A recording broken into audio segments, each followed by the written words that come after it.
We now go live to the UN as the 77th General Assembly takes place. The President of the Democratic Republic of the Congo, Felix Tshisekedi, addresses the Assembly. To address the General Assembly.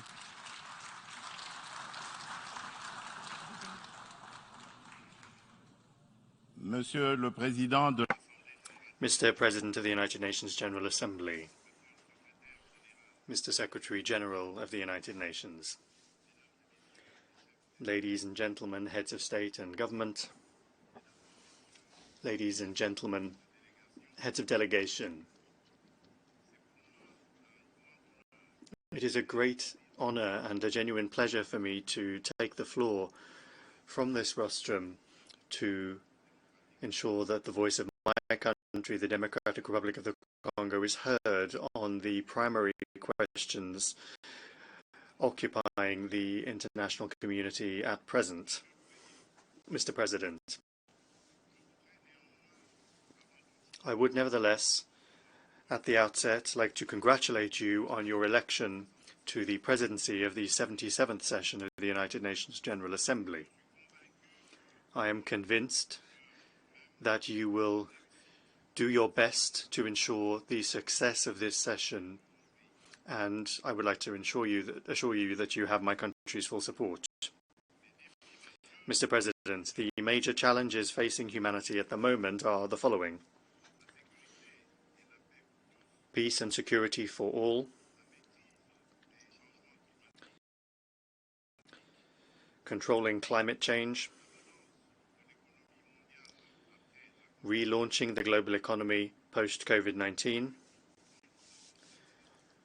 combating poverty, and promoting collective well-being. These major challenges are complex and intimately interlocking. Aware of this reality, I commend the very judicious choice and the relevance of the theme of this session, a watershed moment, transformative solutions to interlocking challenges. Clearly, overcoming these challenges will require working greater in concert, will require greater cooperation and greater solidarity between states and nations. The maintenance of international peace and security is the foundation and the primary objective behind the creation of the United Nations. Neither indifference nor impetus on its part are therefore acceptable in the face of any threat to international peace and security. At present, the question of international peace and security is crystallizing around the fight against terrorism, as well as calming hotbeds of tension in Europe and in Africa. Indeed, terrorism has spared no continent. After Asia, Eastern Europe, and North America, it is metastasizing in Africa, where it has caused conflagration in many places, and our continent is paying a heavy price for that. In the Sahel, in the east, in the west, in the center, and in the south of the continent, terrorists are killing through barbaric exactions against innocent populations and destabilizing states in the name of religious fundamentalism. Some remarkable progress has been made in the Middle East in the fight against this scourge, which was growing in power, but this scourge is far from being extinguished and far from being eradicated from our planet. For that reason, the Democratic Republic of the Congo, one of the African victims of this terrorism, and a member of the Global Coalition Against Islamic State, calls upon the United Nations to become actively involved in the implementation of the recommendations of this coalition and the Aqaba process. Statements of intention and proclamations of faith without any vigorous collective action on the ground will never be enough to eradicate terrorism. Mr. President, at the heart of Europe, the war between Russia and Ukraine is a gaping wound, the blood of which is reaching faraway Africa and disrupting international trade due to significant collateral damage, particularly when it comes to the provision of cereal crops and energy from Ukraine and Russia, which are needed to feed populations and to ensure the functioning of the economies of importer countries.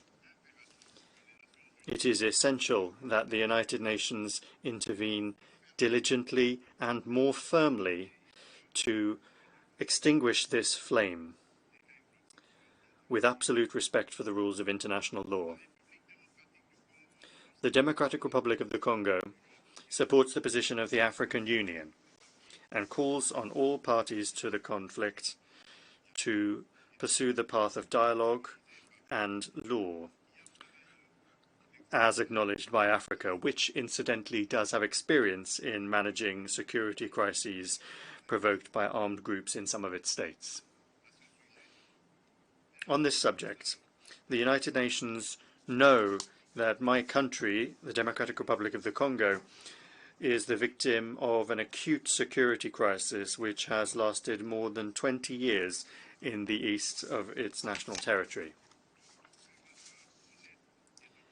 Any honest observer speaking in good faith would acknowledge that this crisis is primarily caused by coveting its fabulous natural wealth and the ambition for power of some of its neighbors. The Congolese people acknowledges the involvement of the United Nations, the African Union, African regional communities, the European Union, and the foreign bilateral partners of the Democratic Republic of the Congo to curb this recurrent crisis. The DRC and the people of the DRC are grateful to them, and we acknowledge the sacrifice of the brave peacekeepers who have lost their lives for the sake of defending the ideals of peace and justice. However, despite tireless internal efforts, a massive UN military presence in the DRC, and diplomatic support for 23 years, this security problem continues to aggrieve my country. In order to eradicate insecurity once and for all, to restore lasting peace, and to ensure stability in the east of the Democratic Republic of the Congo, several agreements were signed with armed groups and even with neighboring countries under the guarantee of the international community. National and international mechanisms have been created.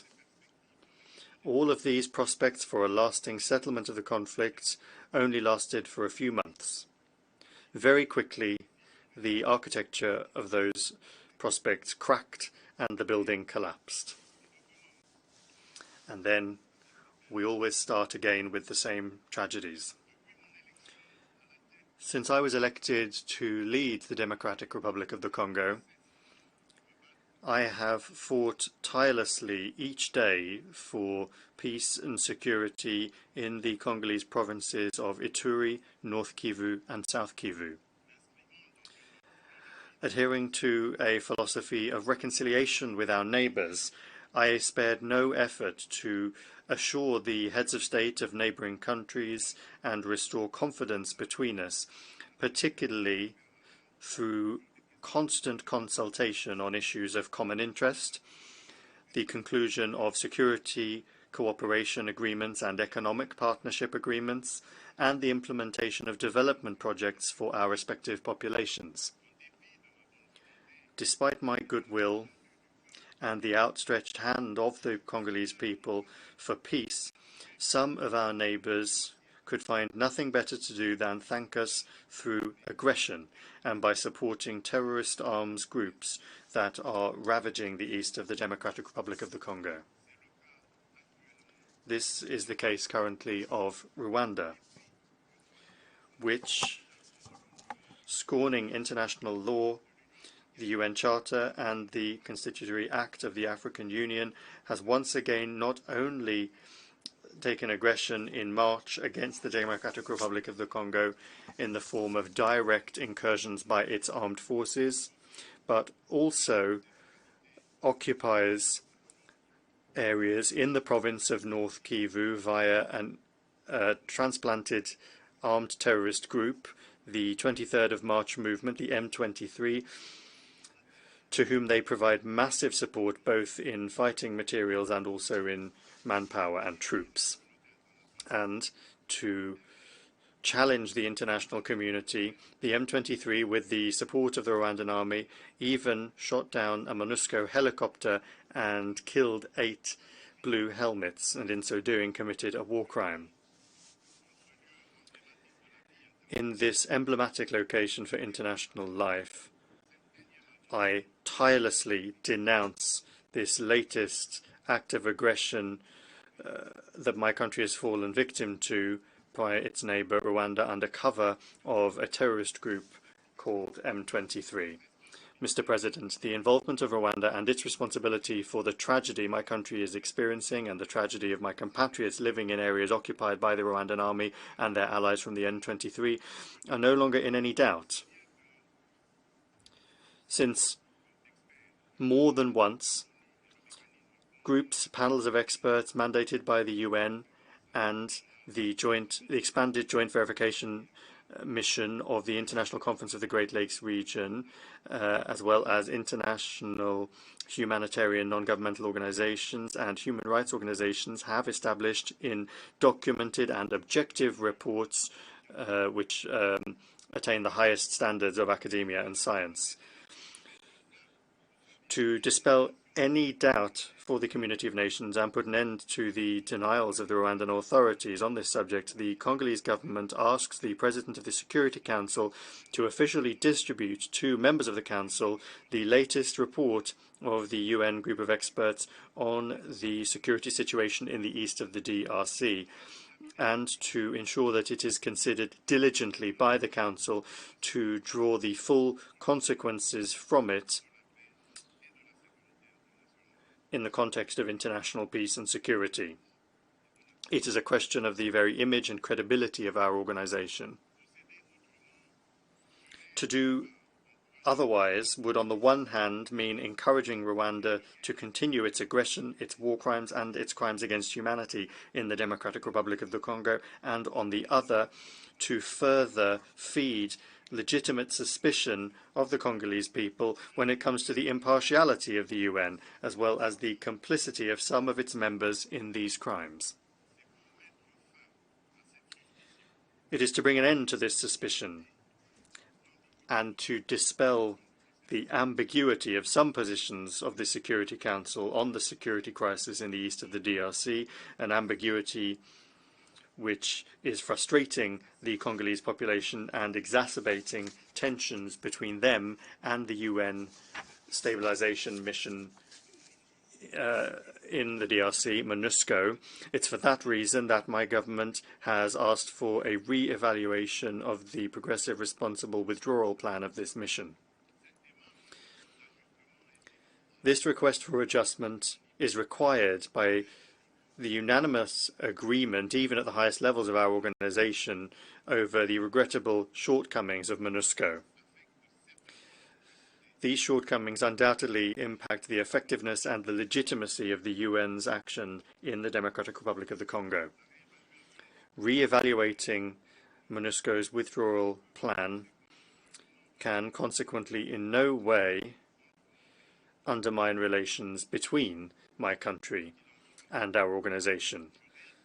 Whatever the case may be, I declare loudly from this rostrum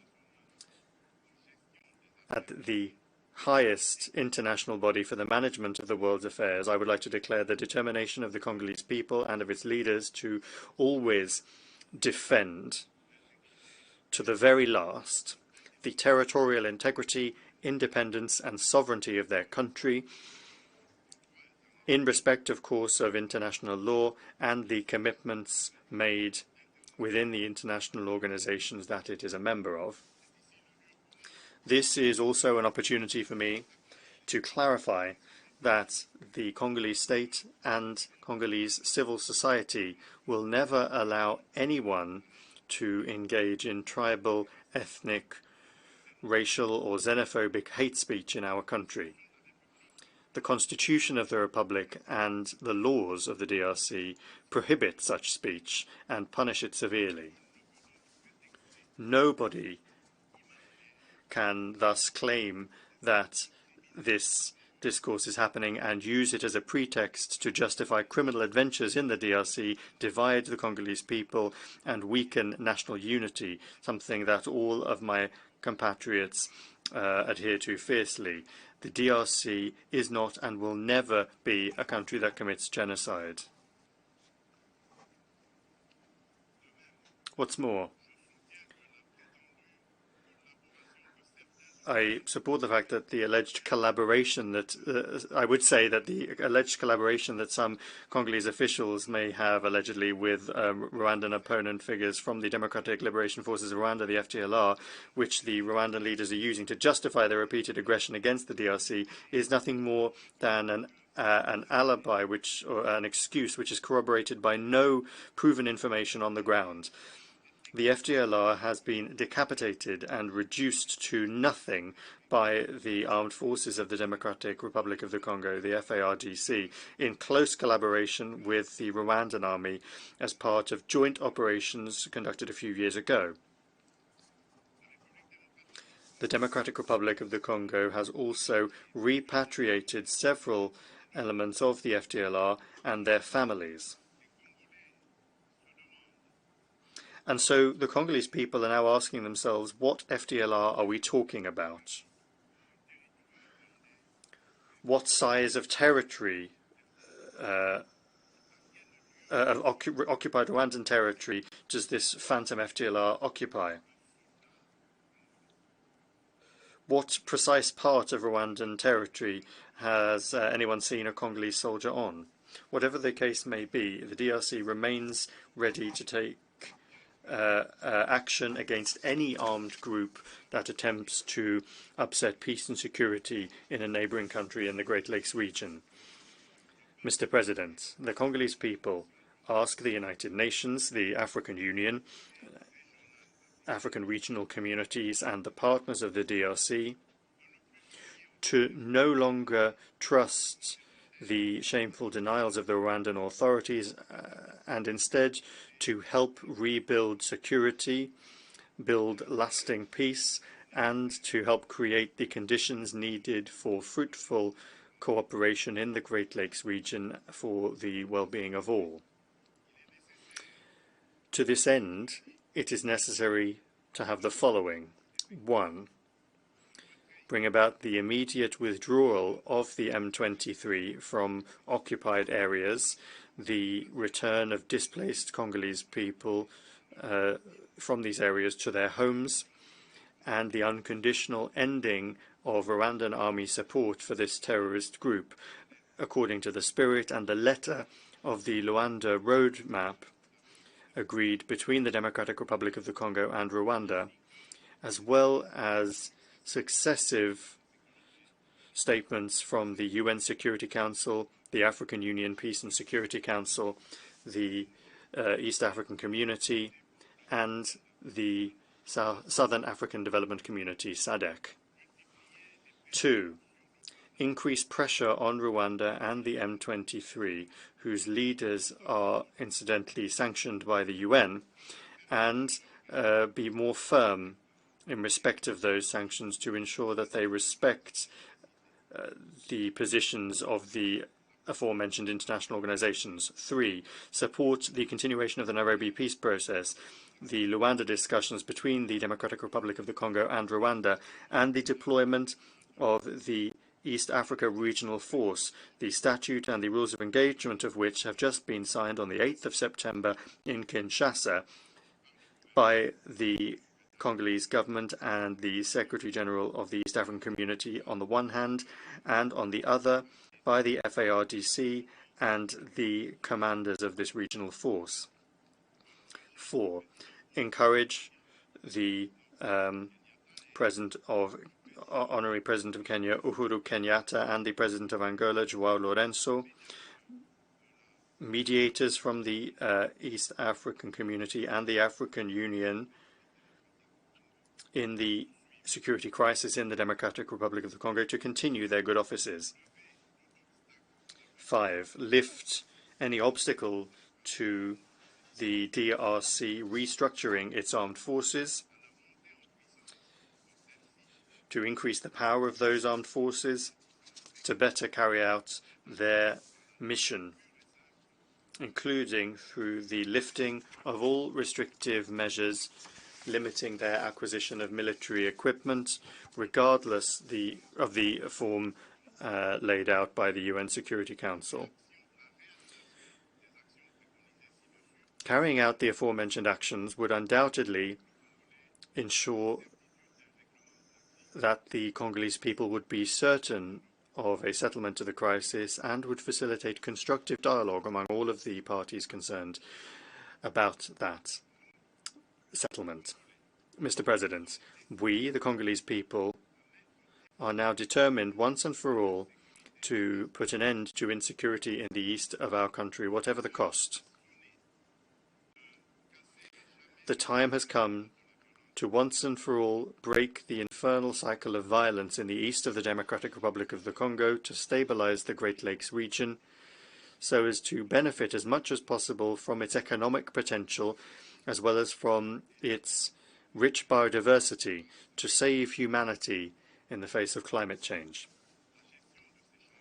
Managing these changes raises two fundamental problems, namely, the implementation of legal and financial instruments stemming from international negotiations, in particular in the context of the various conferences of the parties to the United Nations Framework Agreement on Climate Change, Convention on Climate Change, and the energy transition. It is time, on the one hand, to put an end to the selective implementation of commitments made by polluters, and on the other hand, to compensate, in the name of climate justice, the efforts made by less polluting countries, including those in Africa, to preserve the environment in the interests of our entire planet. As for the energy transition, Africa has a sufficient wealth of renewable energy sources and raw materials which could help mobilize credible alternatives to the double energy and environmental crises. From this point of view, it is important to note that the Democratic Republic of the Congo is among the primary producers of essential strategic minerals for the energy transition and for decarbonization in the transport sector, including cobalt, lithium, nickel, and manganese. My country has set itself the goal of producing these precious metals cleanly to this end. And it is with this in mind that the Republic of Zambia and the Democratic Republic of the Congo, on the 29th of April, signed an agreement on the establishment of a value chain in the electric battery and clean energy sector.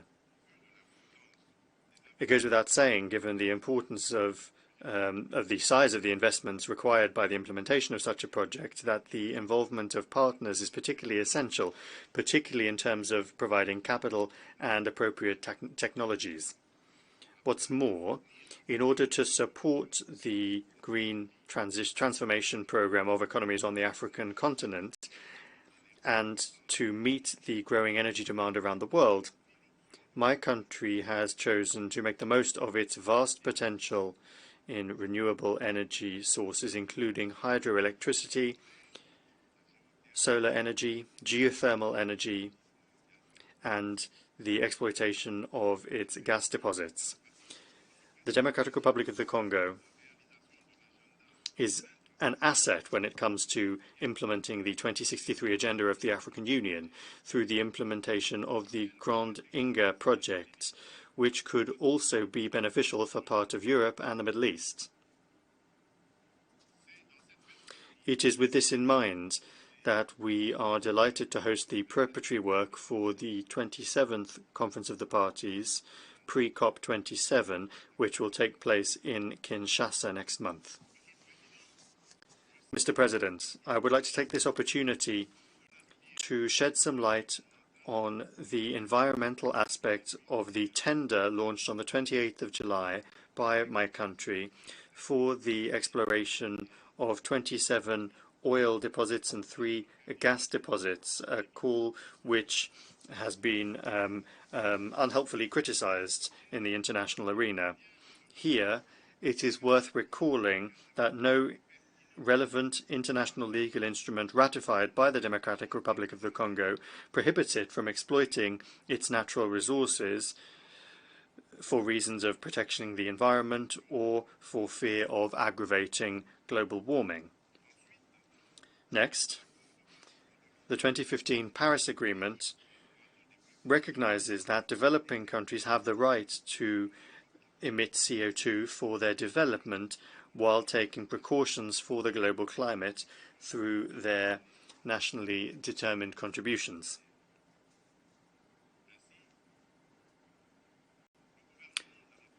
The government of the Democratic Republic of the Congo has thus set itself the goal of exploiting the country's natural resources while respecting environmental standards and processing them locally to provide extra added value and to boost the national economy, including by creating liquid wealth, cash and jobs to improve the living conditions of the Congolese population. The appropriate strategies and measures have been adopted to avoid negative impacts on the environment. Like other countries in Africa and Europe that have overcome this challenge, they involve effective government checks and balances. For the Democratic Republic of the Congo, it is a question of achieving its economic and social goals whilst also preserving its forests and continuing to be a solution country when it comes to the fight against global warming. My country remains open to cooperation with any partner that would like to help it achieve its goals. On the economic front, what needs to be done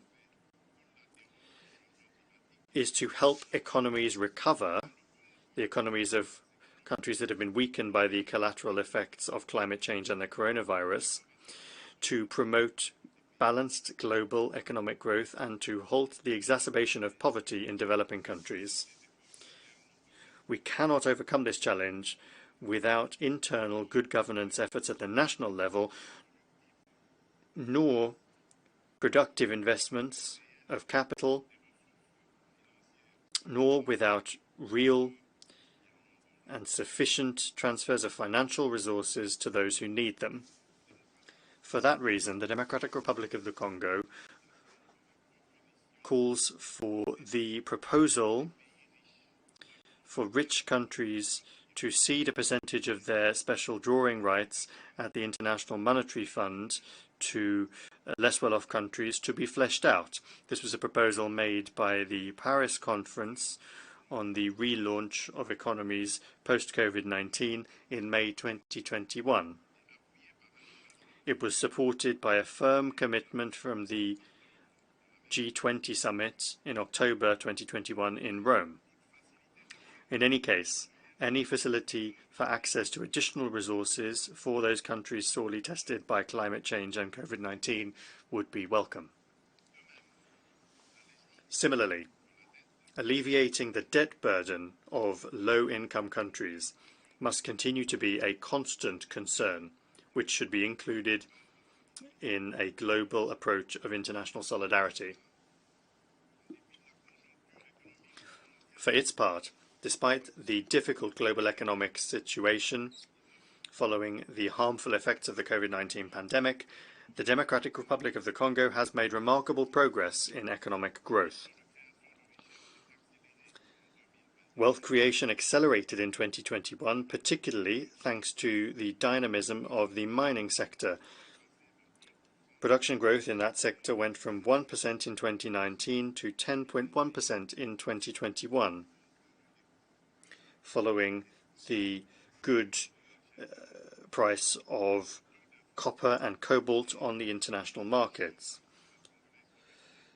Inflation and the exchange rate of the Congolese franc have remained relatively stable. The Administrative Board of the International Monetary Fund therefore concluded favourably the second review of the programme supported by the Extended Credit Facility. The IMF expressed its satisfaction with the prudent macroeconomic policies adopted by the government of the Democratic Republic of the Congo. We will tirelessly continue these policies and the effort to improve the business climate which is currently underway, to promote private investment and to promote economic activities in general. Mr. President, solidarity and justice in relations between nations have always been factors in mutual peace and security, because they bring people together and create links of interdependence between them. Therefore, the fight against poverty and promoting collective well-being are powerful sources that we can draw on to combat social conflicts and tensions between peoples. For that reason, the DRC welcomes the collective action of the international community against COVID-19 and commends the initiative of the United States of America, New Feed the Future, to finance agriculture in order to combat hunger and food insecurity in Africa following the Russo-Ukrainian crisis. And my country, the DRC, is among those African beneficiary countries, just to mention these most recent cases. My country calls for similar actions and initiatives which not only help resolve problems of surviving on a daily basis and help create accessible jobs for a large number of people, but also help distribute incomes and purchasing power. However, in the name of international solidarity and justice, we do have questions over the maintenance of sanctions against the people of Zimbabwe. These are sanctions which, what's more, date back to the era of the late President Robert Mugabe. Why is our organization so silent and so indifferent to this injustice, almost a crime against an innocent people? As the current president of the Southern African Development Community, SADC, I firmly call upon the United Nations to do everything possible to achieve the immediate lifting of sanctions against the Republic of Zimbabwe and its people.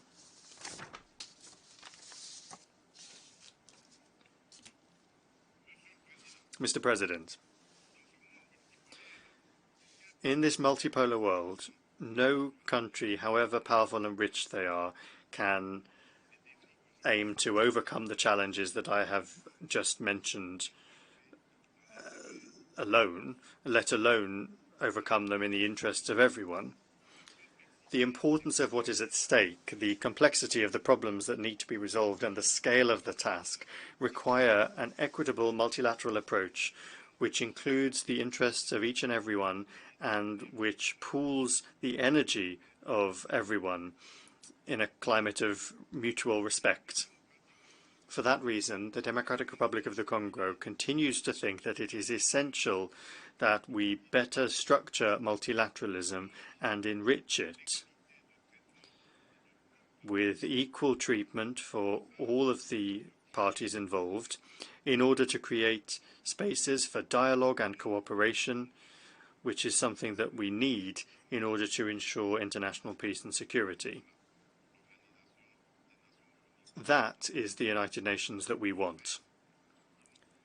To do this, we need to act urgently to reform the UN, which seems to be lagging somewhat at the moment.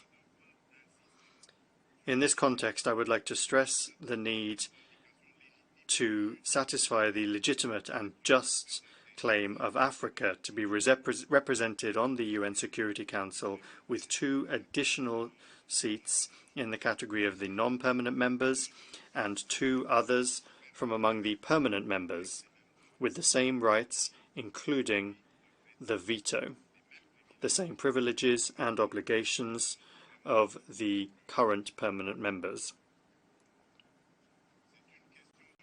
This is a question of justice that needs to be done to a continent,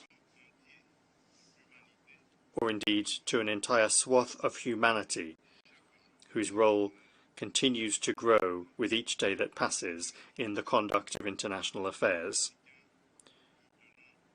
We Africans are firmly attached to that.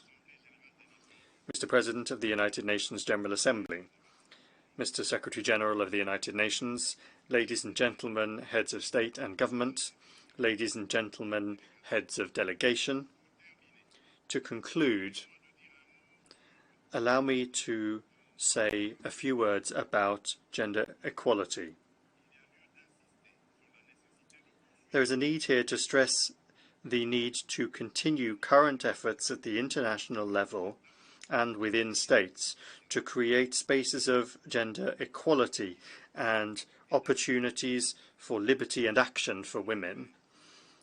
In order to do this, the involvement of men in gender-forward policies is necessary because, on the one hand, men share their lives with women, and on the other hand, since time immemorial, for various reasons, men have established a preeminence over women, which gives them a determining influence over the destiny, the fate of women. We must bring an end to this de facto situation. That is why, during my term at the head of the African Union, I initiated a meeting of heads of state and government of the Continental Organization under the subject Conference of Men on Positive Masculinity.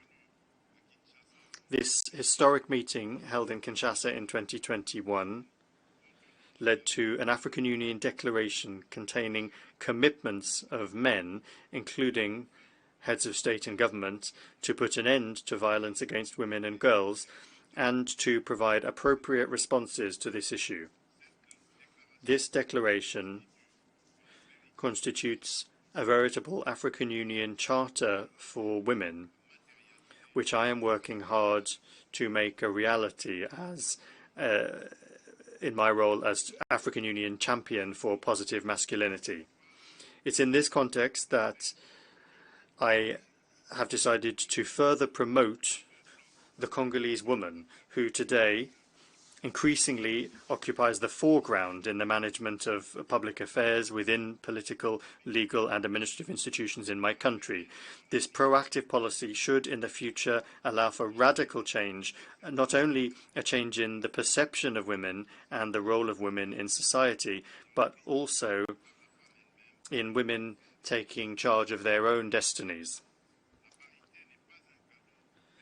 Because equality is not a gift given to women, but rather a responsibility that they must shoulder. I wish every success to the work of the 77th session of the General Assembly. Thank you.